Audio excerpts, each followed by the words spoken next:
Eleanor. The Tun still whispers about the mysterious disappearance of Duchess Eleanor Ashcroft, a lady as enchanting as she was imprudent, known for laughing too loudly and contradicting lords with the same elegance with which she held a teacup. 3 years have passed since she was last seen. Her husband, the enigmatic Duke of Ravensleigh, maintains the cold countenance of a man who swears not to care. After all, what gentleman would admit to missing a woman who left with nothing but a note and a dried orchid? Yet fate, always witty in its machinations, decides to play with him. During a restoration at the family manor, the Duke discovers a recently painted portrait, Eleanor's face, with vivid, moist eyes, and a signature dated from the previous week. The curious detail: the paint is still fresh.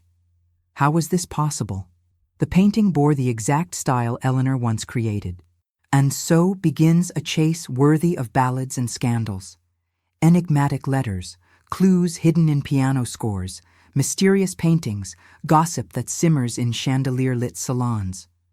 While society wagers whether he has lost his mind, the Duke realizes something unthinkable. Eleanor was never dead, and perhaps she never stopped loving him. But why did she hide?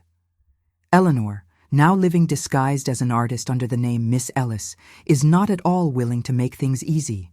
She teases him with laughter, challenges his icy logic, and forces him to discover that love is sometimes the most unpredictable art of all. She decides to leave, tired of being treated with indifference, complete with balls interrupted by scandalous declarations, a meddlesome grandmother who swears to have romantic visions, and a butler who knows more than he appears. The story culminates when the Duke, exhausted of pride, crashes an exhibition and sees Eleanor. He questions why she did it. She responds, "How long did it take you to notice I was gone?" That answer gives the Duke a shock of reality.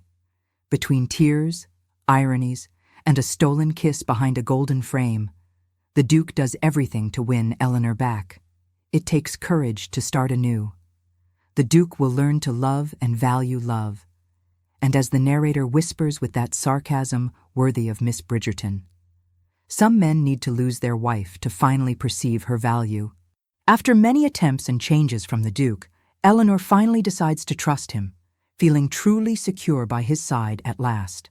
London's social season had begun with its usual flourish of silk gowns and calculated smiles. Yet no event promised more delicious gossip than the annual Ravensleigh ball.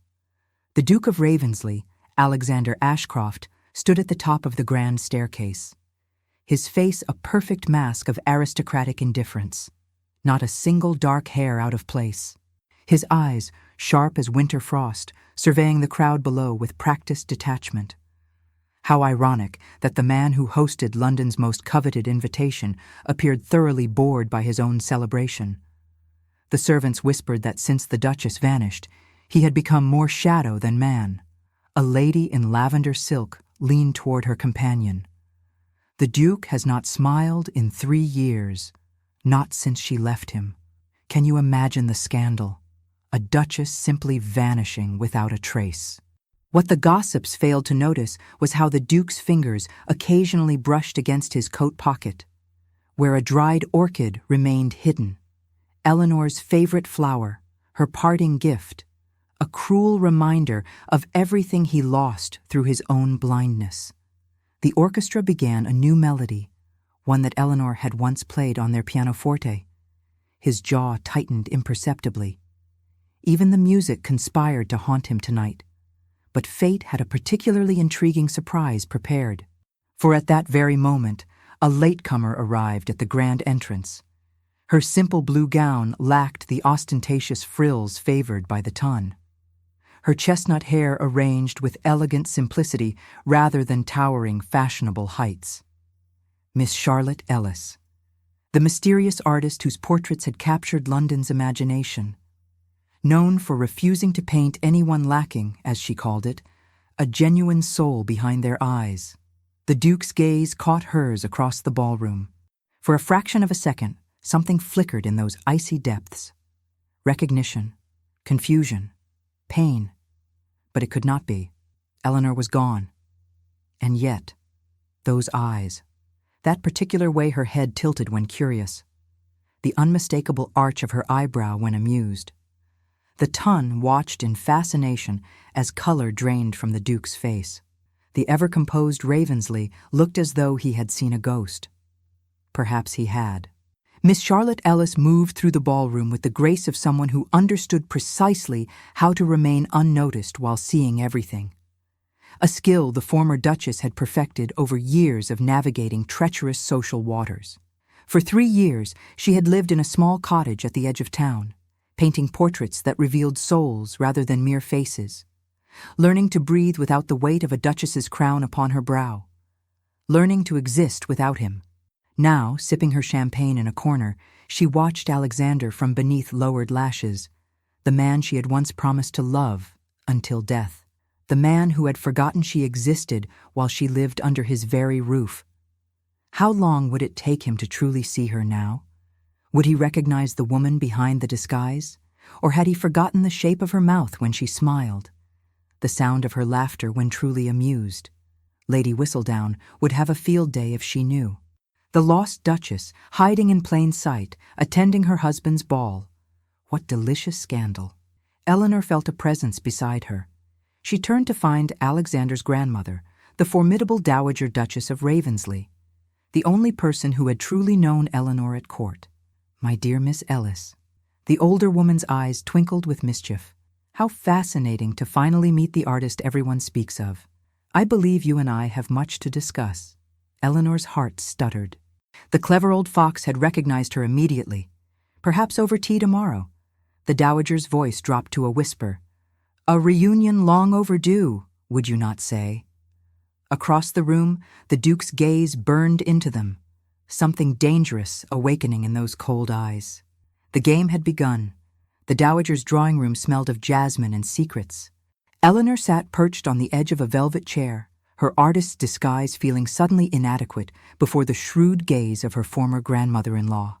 "I always wondered when you would return." The older woman poured tea with steady hands.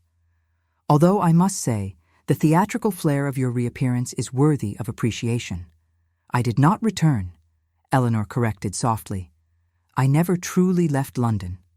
The dowager's eyebrow arched. "And yet my grandson mourned you as though you had departed this mortal realm entirely. Did he truly mourn, Lady Ravensleigh?" Eleanor's fingers tightened around the delicate teacup. "Or did he simply miss having a convenient ornament upon his arm?" The older woman's expression softened. "My dear, you clearly have not seen him these past 3 years. The man who exists now is but a shadow of the one you married. Cold, distant, ruthlessly efficient in business, utterly hollow in all else." Eleanor looked away, unwilling to let hope flicker to life. Alexander had never wanted her heart, only her family's connections and her suitable breeding. Their marriage had been one of convenience, arranged by ambitious parents and sealed with duty rather than passion.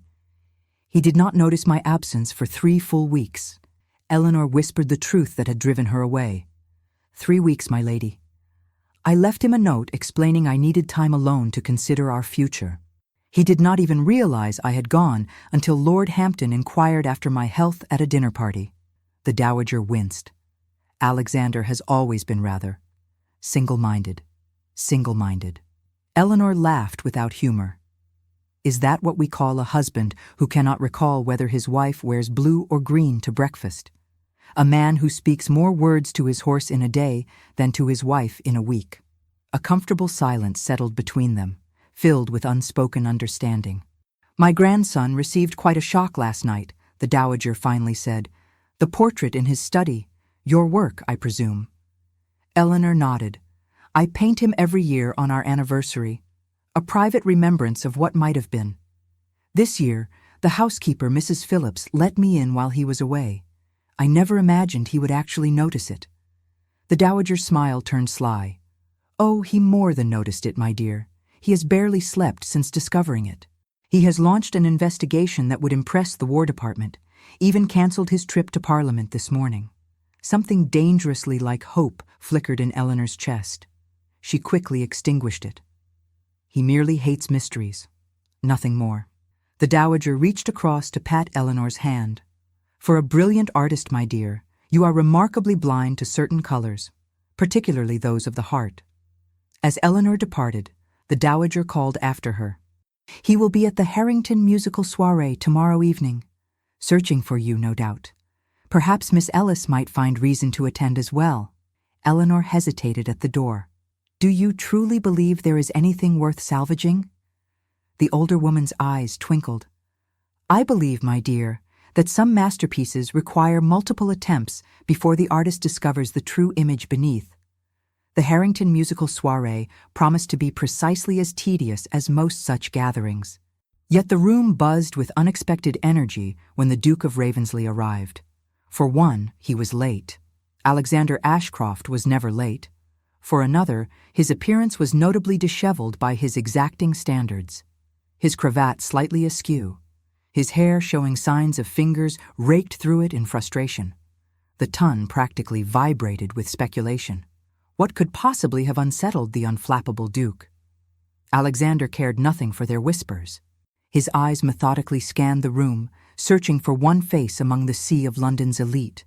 He found her seated near the pianoforte. Miss Charlotte Ellis, the mysterious artist, the woman with his wife's eyes. 3 days of sleepless investigation had yielded fascinating discoveries. Miss Ellis had appeared in London precisely 3 months after Eleanor's disappearance. No record of her existence before that time. Her art studio visited by the same modiste Eleanor had favored. Her handwriting on exhibition placards bearing the same distinctive flourish as his wife's letters. It could not be mere coincidence. He approached her with the focused intensity of a predator, the crowd parting before him like water. "Miss Ellis." He bowed precisely as protocol demanded. "Your reputation as an artist intrigues me greatly." "Does it, Your Grace?" She smiled politely. "Though I cannot imagine why. I am merely a humble portraitist. Perhaps we might discuss a commission." He gestured toward the garden doors, somewhere more private. She hesitated, then nodded. As they stepped onto the terrace, the night air cool against heated skin, Alexander closed the distance between them. "Who are you?" he demanded, voice barely above a whisper. "Precisely who I appear to be. An artist. You appeared in London 3 years ago, with no history, no connections. Your brush strokes identical to my wife's technique. Your eyes." Her chin lifted. "What about my eyes, Your Grace?" "They haunt me," he admitted, the words escaping before he could contain them. Something flickered across her face. Surprise, pain, perhaps even longing. "I am not who you think." She turned to leave. His hand caught hers. The first touch between them in 3 years. Electricity sparked between their fingers. "I found your painting. The one in my study." His voice roughened. "How did you get into my home? Perhaps your security is not as impenetrable as you believe. Or perhaps—" His grip tightened slightly. "You still possess a key." She pulled away, retreating toward the party. "Do not pursue this, Your Grace. Some mysteries are better left unsolved." He watched her disappear into the crowd, his heart pounding with a certainty he could not explain. After 3 years of emptiness, something long dormant had awakened within his chest. He would discover the truth if it required moving heaven and earth, even if it shattered what remained of his carefully controlled world. Eleanor's hands trembled as she mixed paints in her modest studio. The confrontation with Alexander had unsettled her more deeply than she cared to admit. 3 years of careful distance.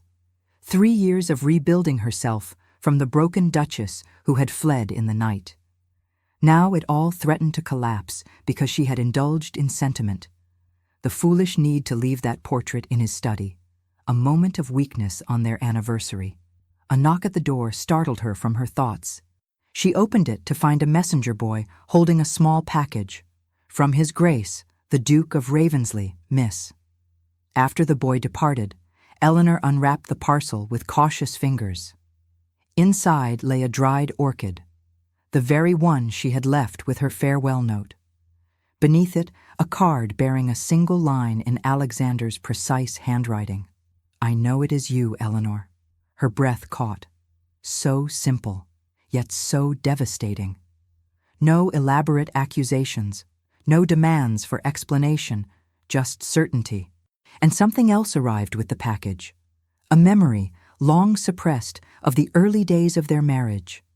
Before disappointment had calcified into resignation. Before silence had stretched between them like an uncrossable chasm. Alexander, newly made Duke at 26, overwhelmed with responsibility. The weight of his father's legacy, the failing estate, the political obligations. Working until dawn, day after day. And Eleanor, young and hopeful, waiting for him to notice her fading presence. Had she ever truly given him the chance to know her? Or had she hidden behind the perfect Duchess facade, never revealing her thoughts, her dreams, her disappointments? Perhaps they had both failed each other in different ways. A second knock interrupted her revelation. This time, the Dowager Duchess herself stood at the threshold. "He knows," Eleanor said simply. "Of course he knows." The older woman swept inside, examining the studio with curious eyes. "My grandson may be emotionally obtuse, but he is not a fool. What will he do?" The Dowager smiled mysteriously. "That depends entirely on what you do next, my dear. He awaits you at the Royal Academy exhibition this evening. Your painting of Hyde Park at dawn has been selected for display, has it not?" Eleanor nodded, suddenly understanding. Alexander rarely attended such cultural events. Yet he would go tonight, knowing she would be there. A deliberate move in their complex game. You have a choice to make. The Dowager patted her hand. Continue hiding behind Miss Ellis. Or finally allow Eleanor Ashcroft to reclaim her voice. After the Dowager departed, Eleanor stood before her mirror. The simple dresses, the understated hairstyle of Charlotte Ellis staring back at her. For 3 years, this disguise had given her freedom. The ability to create art without society's judgment. The space to discover who she was beyond a duchess's title. Could she relinquish that freedom? Did she even want to? Yet as she prepared for the exhibition, Eleanor found herself reaching for the blue gown Alexander had once complimented. The only time he had ever noticed her attire. She arranged her hair with slightly more care than Charlotte Ellis would have bothered with. Tonight would determine whether their story ended or began anew. Either way, she would no longer hide. The Royal Academy buzzed with London's artistic elite. Painters, patrons, and critics mingled beneath gilded chandeliers, champagne flowing as freely as opinions. Alexander stood before Eleanor's painting, seemingly oblivious to the whispers his presence generated. The Duke of Ravensleigh attending an art exhibition. Unprecedented. The landscape captured Hyde Park at dawn, morning mist rising from the lake. 2 figures visible in the distance. A man and woman, faces turned away, standing apart, yet clearly connected by invisible threads. What casual observer would notice the bench was the very one where Alexander had first proposed their arranged marriage. Or that the date, subtly worked into the corner of the painting, was their wedding anniversary. Details only a husband might recognize, if he were paying attention. Alexander was certainly paying attention now. When Eleanor entered, the familiar hush of parted crowds washed over her. Not for Charlotte Ellis, the modest artist, but for the woman whose bearing could not fully disguise her aristocratic upbringing. She moved toward him with measured steps, each carrying her closer to a confrontation 3 years in the making. He turned, sensing her approach before seeing her.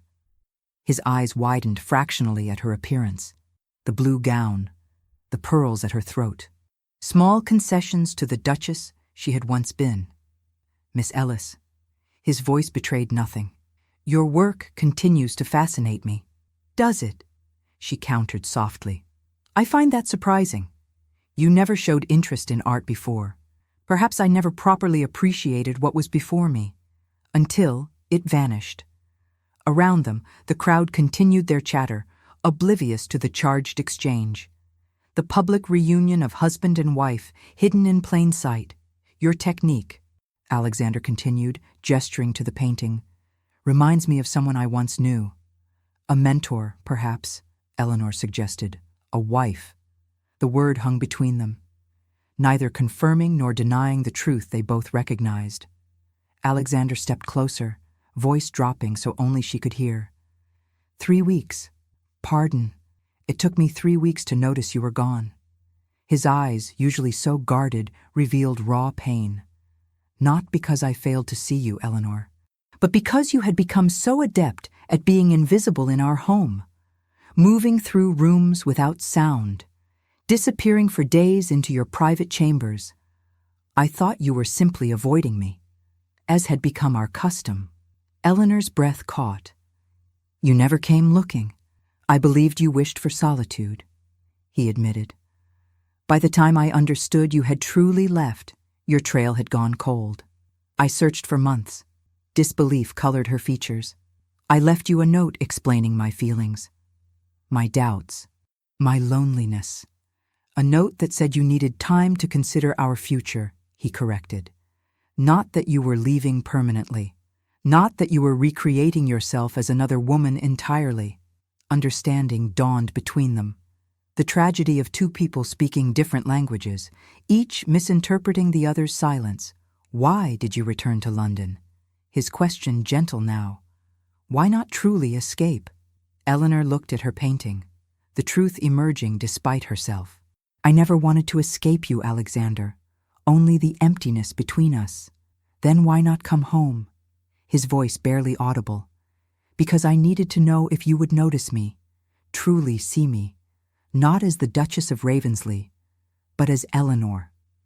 Their conversation, intensely private amid the public gathering, was interrupted as the exhibition director approached. Your Grace, what an unexpected pleasure. And Miss Ellis, our celebrated artist. You two are acquainted. Alexander's gaze never left Eleanor's face.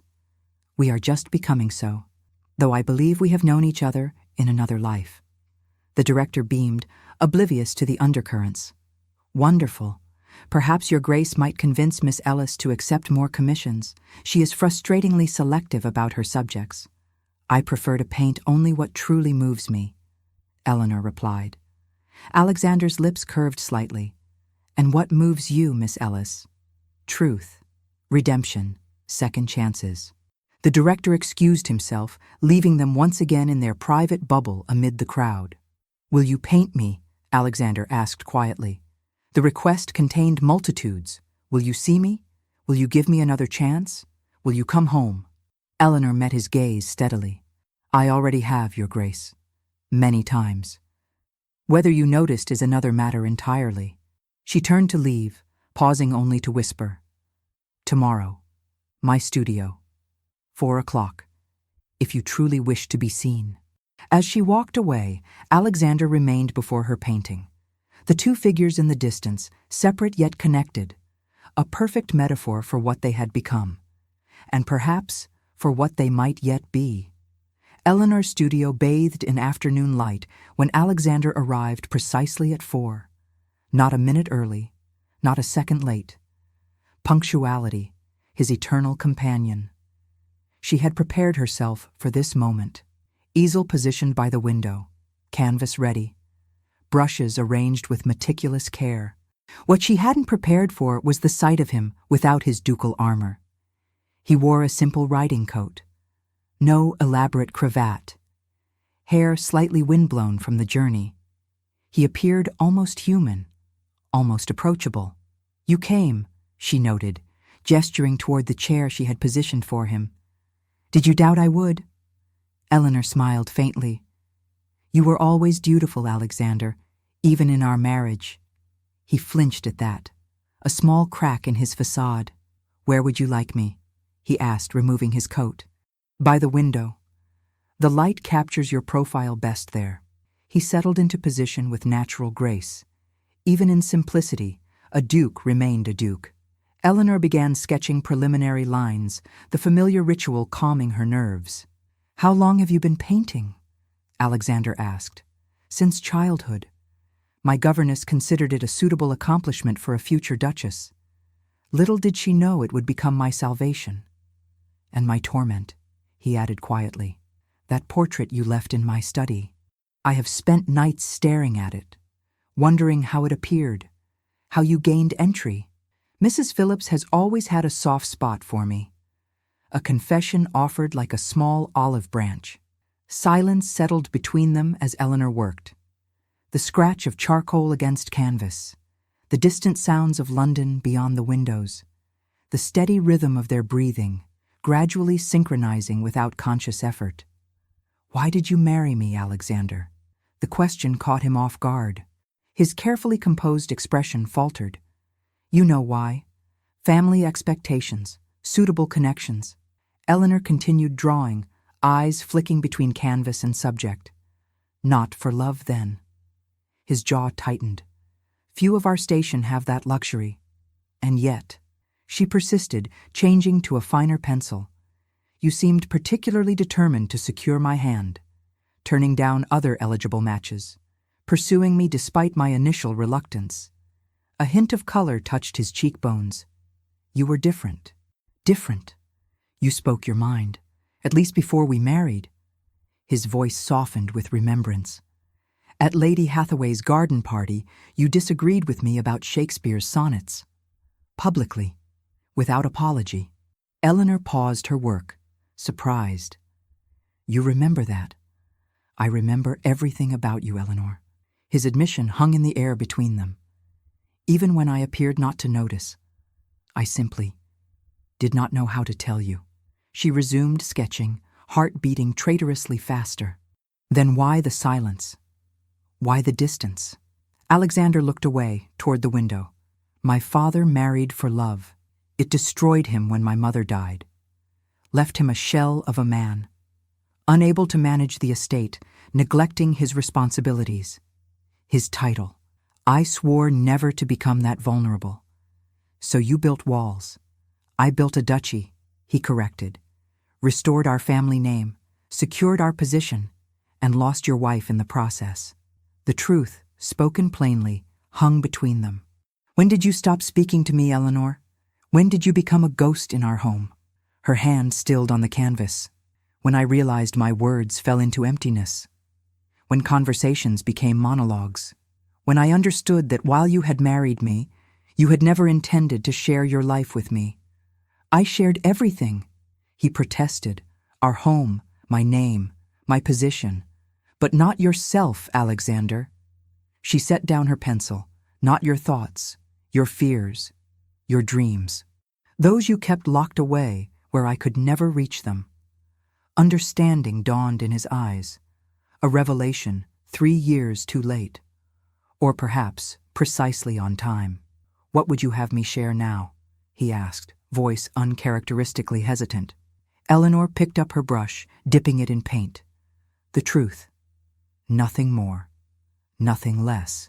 And so, as afternoon light shifted to evening glow, the Duke of Ravensleigh began to speak, haltingly at first, then with increasing confidence, about his father's decline after his mother's death, the weight of responsibility thrust upon him at 20, his fear of failing the legacy entrusted to him, his deeper fear of loving and losing as his father had. Eleanor listened and painted, adding colors to match the emotions revealed, blues for sorrow, amber for determination, shadowed hollows for regret. By the time darkness fell, 2 things had been created in that small studio. A portrait that captured not merely the Duke of Ravensleigh, but Alexander Ashcroft, the man, and the beginning of a bridge across the chasm that had separated them for so long. As he prepared to leave, Alexander paused at the door. "What happens now, Eleanor?" She cleaned her brushes methodically, buying time to steady her voice. "Now you decide whether the man in this portrait is who you truly wish to be. And I decide whether that man is one I can build a life with. And if we both decide, yes." Eleanor finally met his gaze directly. Then perhaps the Duchess of Ravensleigh might consider returning from her extended absence. Alexander nodded once, understanding the terms offered. Not a return to what was, but a chance to create something entirely new. "Tomorrow. The Botanical Gardens. 2:00, he suggested. "I believe they have a new orchid exhibition." A small smile touched her lips. neutral territory. For now, his eyes conveyed what words could not yet fully express: hope, determination, and something dangerously close to love. The orchid exhibition bloomed with exotic colors and fragrances, glass walls creating a tropical paradise amid London's perpetual gray. Few from the ton frequented such scientific displays, making it ideal for a duke and his not-quite-estranged wife to speak without whispers following them. Eleanor arrived first, sketchbook in hand, the artist Miss Ellis still her shield against the world. Against him. Alexander found her beside a particularly vibrant purple bloom, so similar to the dried flower he had carried for 3 years. "You came." He echoed her words from yesterday. She glanced up, a smile touching her lips. "Did you doubt I would?" The reference to their previous exchange not lost on either of them. For a time they simply walked together through the meandering paths, commenting on particularly beautiful specimens. The weather, harmless topics that allowed them to acclimate to each other's presence without the intensity of yesterday's revelations. Finally, beside a bench overlooking a pool filled with water lilies, Alexander spoke the words that had haunted him for 3 years. "I missed you." Every day. Eleanor's fingers tightened around her sketchbook. "Even when you did not realize I was gone. Perhaps especially then," he admitted. "The emptiness was present, though I failed to understand its source." She sat on the bench, arranging her skirts. A duchess's gesture from the artist's disguise. Alexander joined her, careful to maintain proper distance. "Tell me about your life as Miss Ellis," he requested. What freedoms did she provide that the Duchess lacked? Eleanor considered the question, appreciating that he asked rather than accused. The freedom to create without judgment. She began, "To move through the world on my own terms, to speak with people who saw my work before my title. You were respected. As an artist," she nodded. "For my own merit, not for the accident of marriage." Alexander absorbed this, pain and understanding crossing his features. "I robbed you of your voice." "No," she corrected gently. "I surrendered it willingly, out of fear, out of duty, out of the mistaken belief that a perfect duchess required silence." "Would you surrender it again?" "If you returned." The question hung between them, weighted with importance. Eleanor turned to face him fully. "That depends entirely on whether you truly wish to hear it." "To hear me, I believe." Alexander chose his words with unusual care. "That I have never wanted anything more. A small confession, a monumental shift." He reached for her hand, stopping just short of touching her. "I cannot promise perfection, Eleanor. The duties of my position remain, the demands on my time, the responsibilities." "I never asked for perfection," she countered. "Only presence. Even in silence, there is a difference between emptiness and communion." His fingers bridged the final distance, covering hers. The first deliberate touch. Electricity sparked between them, familiar yet entirely new. "Then come home. Not as the Duchess. Not yet," he clarified at her startled expression. "But as Eleanor, as yourself. Let us learn each other again, properly this time." "And what shall we tell the ton?" Her practical question belied the hope blooming in her chest. "Nothing." Alexander's lips curved with uncharacteristic mischief. "Let them wonder. Let them whisper. The truth belongs to us alone." Eleanor considered his proposal, not a return to their marriage, not immediately, but a courtship they had never truly experienced, a chance to build something real from the ashes of what had failed. "One condition," she stipulated. "I continue my work, my painting, whether as Miss Ellis or as Eleanor Ashcroft." Alexander nodded without hesitation. "I would not ask you to surrender your voice again. Indeed, I find I rather admire it." Her eyebrow arched in surprise. "Even when it disagrees with yours. Especially then." His thumb traced gentle circles on her palm. "It was, after all, what first drew me to you." The confession hung between them, a truth long buried beneath duty and expectation. "Tomorrow, Eleanor decided, withdrawing her hand reluctantly. "I shall call at Ravensleigh House, as a guest. I shall receive you properly," Alexander promised, rising when she did, with all the ceremony due an esteemed visitor, and none of the presumption of a husband. As they parted at the exhibition entrance, careful to leave separately to avoid speculation, Alexander called after her quietly. "Eleanor." She turned, questioning. "The portrait." "In my study. May I see the others you mentioned, the ones you painted each year?" She hesitated only briefly before nodding. "I shall bring them. They are, after all, as much yours as mine. Reflections of what we were, what we lost, what we might become," he added. For the first time in 3 years, Eleanor left the Duke's presence with something dangerous kindling in her heart. Hope. The ton thrives on scandal almost as much as it requires propriety. The delicate balance between the two comprises the very oxygen of society. So when the mysterious artist, Miss Charlotte Ellis, began making regular visits to Ravensleigh House, the whispers reached fever pitch. When the Duke himself was spotted escorting her through Hyde Park, speculation ran wild. Most fascinating of all, the Duke appeared transformed. The cold, distant figure who had moved like an automaton through social obligations now showed signs of actual human emotion, a smile during conversation, attentiveness to his companion, even, most shocking of all, laughter. The Dowager Duchess observed it all with poorly concealed satisfaction, particularly when Eleanor arrived for tea one afternoon to find Alexander waiting in the drawing room instead. "Grandmother sends her regrets," he explained, rising as she entered. "A convenient headache has confined her to her chambers." Eleanor's lips twitched. How fortunate her ailment appeared precisely as I was expected. Indeed. His eyes warmed with amusement. One might almost suspect interference. For 6 weeks, they had engaged in this careful dance. Eleanor visiting Ravensleigh House as Miss Ellis, Alexander receiving her with formal courtesy that gradually relaxed into genuine warmth. Conversations that stretched from afternoon into evening, discoveries made on both sides.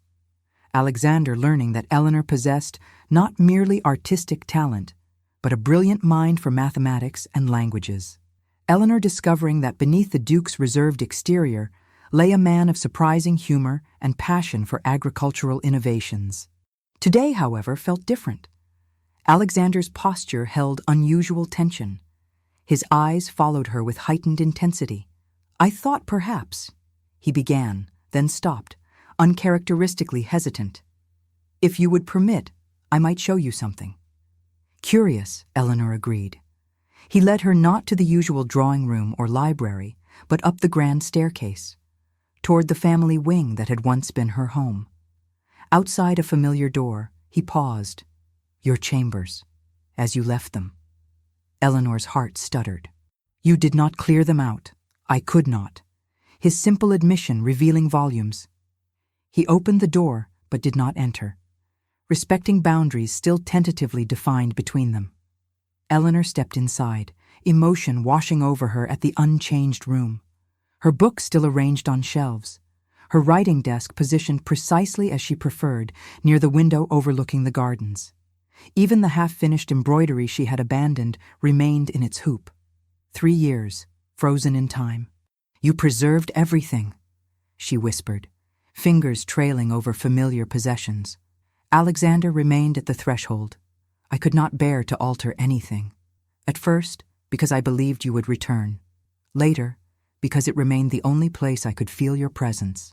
Eleanor turned to him, truly seeing the man before her. Not the Duke she had married out of duty, not the distant husband she had fled, but Alexander, vulnerable and honest and imperfectly human. "There is something else." He gestured toward the connecting door that led to his chambers. "If you would care to see." Curious, Eleanor followed as he led her through to his private rooms. Masculine territory she had rarely entered during their marriage. Dark woods and leather furnishings, dignified, restrained elegance, except for one wall, entirely transformed. Where once hung ancestral portraits, now displayed her paintings. the annual portraits she had created on their anniversary.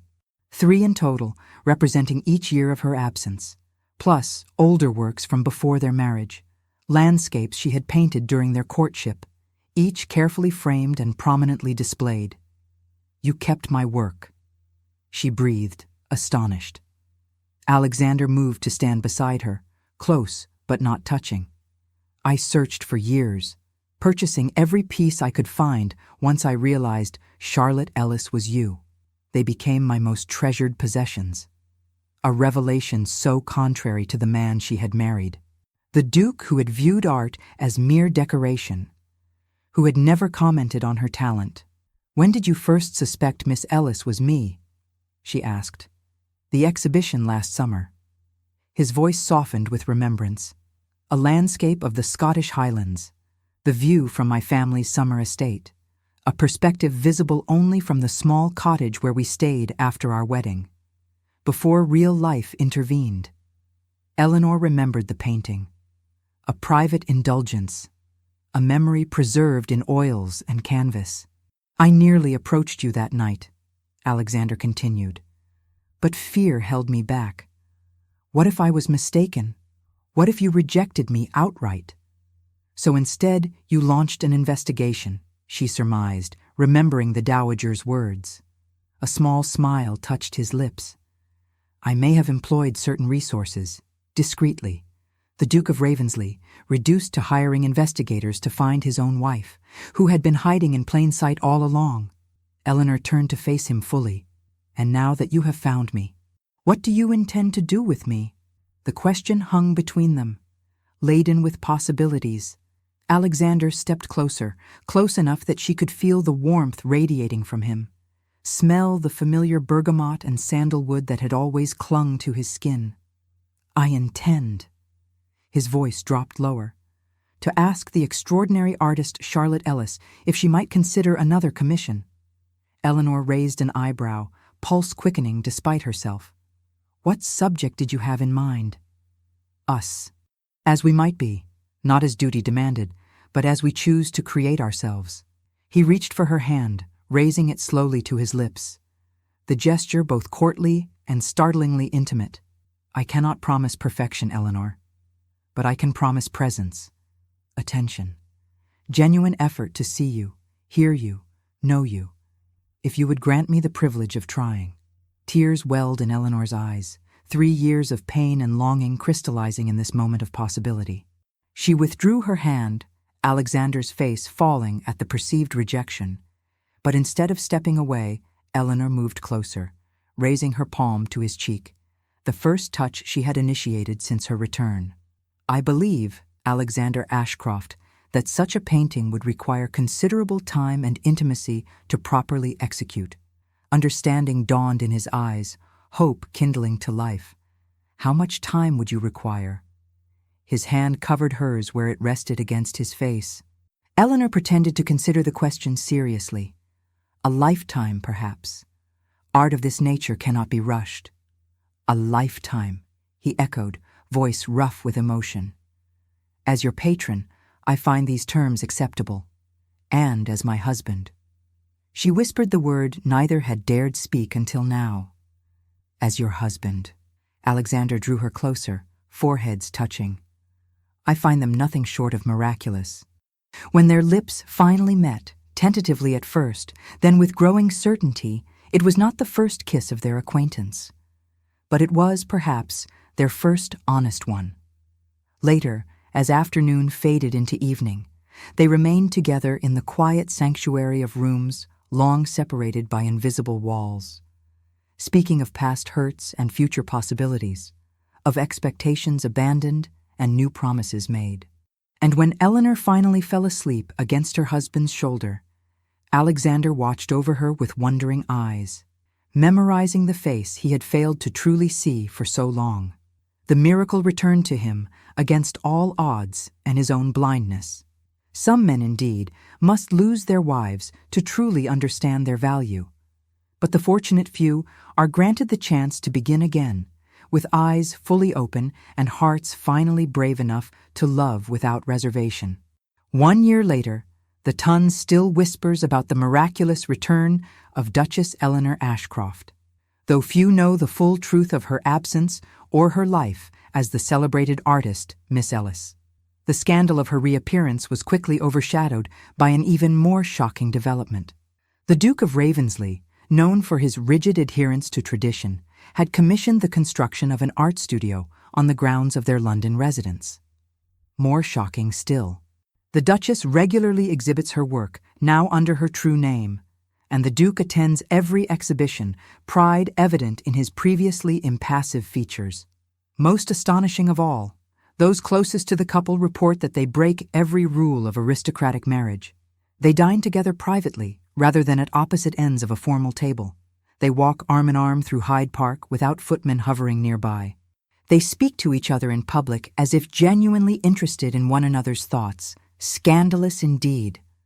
The Dowager Duchess merely smiles when questioned about the transformation. Some paintings, she offers cryptically, require distance before their true beauty can be appreciated. As for Eleanor and Alexander, they have learned that love, like art, demands both technique and inspiration, discipline and abandon, structure and freedom. Each morning, they breakfast together, discussing the day ahead. Each evening, they retire to shared chambers that no longer require connecting doors. And on their anniversary, they visit the small cottage where Miss Ellis once lived, where Eleanor rediscovered her voice and Alexander learned to listen. There, away from duty and expectation, they create something new together. A marriage not of convenience, but of choice, repainted with colors neither could have imagined alone. For love, they have discovered, is the most unpredictable art of all, and the only masterpiece truly worth creating. Some men need to lose their wives to finally perceive their value. The wiser ones ensure they never lose them again. If you enjoyed this story of love and redemption in Regency London, please subscribe to our channel for more historical romances that warm the heart and stir the soul. Leave a comment with your favorite moment and share with friends who appreciate the beauty of second chances. Until our next tale unfolds, dear reader, remember that true love sometimes requires a second glance to fully appreciate its masterpiece.